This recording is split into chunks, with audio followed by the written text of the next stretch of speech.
Hello, I'm Marjorie Dannenfelser, president of the Susan B. Anthony List, and welcome to my office.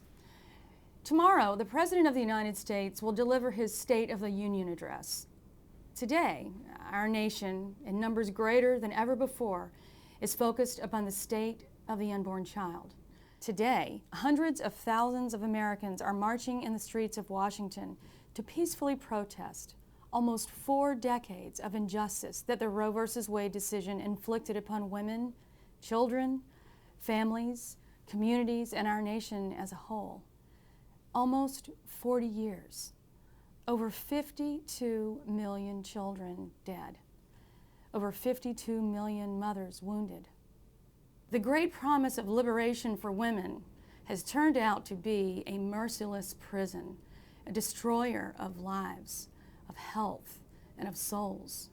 Now outside, among the strollers and the schools of children, the college kids, the grandmothers, the disabled children and adults, the families and the DC professionals are women who are living the profoundly damaging effects of that failed promise. Silent no more, they have turned suffering into absolute heroism. Marches in these streets have been an outward sign of many great and successful movements in the history of America, and a few have occupied around here in vain lately.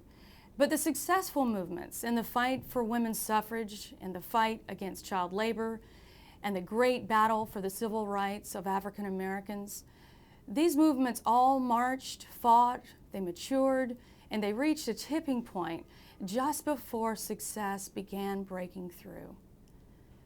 Daily engaged in this human and civil rights struggle with pro-life leaders in Washington, activists across the nation, senators and congressmen who are great heroes fighting for the right to life, I submit we are living in just such a moment right now. Now, why would I say such a thing? Well, the evidence is everywhere. You only have to look. Think of it, all the candidates in the Republican primary field have reacted against the most committed ideologically pro-abortion president in history by uniting in support of 3 pro-life policies. First, only nominating those who are committed to judicial restraint and the original meaning of the Constitution to the U.S. Supreme Court. Second, advancing and signing into law a pain-capable Unborn Child Protection Act to protect unborn children who are capable of feeling pain from an abortion. That's around 20 weeks. Third, the complete and permanent end of all taxpayer funding for abortion and for abortion providers, both at home and abroad. Along with these presidential nominees' commitment, the entire U.S. House of Representatives has given a resounding vote to defunding Planned Parenthood, the #1 abortion provider in the nation, who provides 1/3 of the abortions that occur in this country. An organic grassroots up movement is now defunding Planned Parenthood state by state and enacting pro-life legislation in an historic wave of state-based initiatives.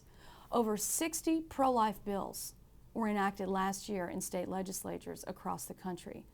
That is breakthrough. That's historic. Days ago, the National Right to Life Committee announced a legislative initiative to end the abortion of children in the District of Columbia at the point where they feel pain. Polling in all demographic areas shows the nation is now a pro-life nation. Converts to the cause like me can no longer deny the humanity of the unborn child.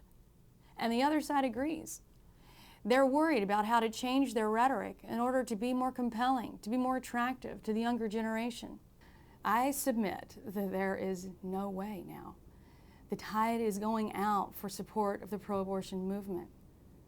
Yet it will only fall under the weight of its own misery if we press our advantage right now. We at the Susan B. Anthony List stand ready to do that along with you. Just look at what you and I and new generations of pro-life leaders and activists, through the power of God's mercy and justice, are witnessing.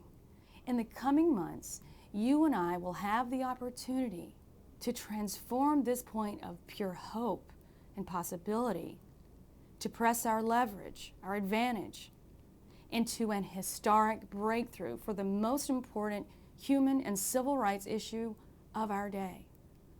Laws to protect children at any stage of pregnancy will save tens of thousands of boys and girls every year. Thanks to the great blessing of our system of government, we have all the tools we need to tip this point in the right direction, to elect a pro-life president, a Senate that can restore the Supreme Court and judicial system to one that adheres to the right to life embedded in our founding documents. Now, will you take a moment with me to think of your own personal gifts, your purpose, what you can do through the coming election to save children who also have gifts, who also have purpose, and who also are needed as you are. Combine your gifts and your calling with what Martin Luther King called the fierce urgency of now. What must be done in this moment now without delay? It is not necessary that 4,000 children die today and every day.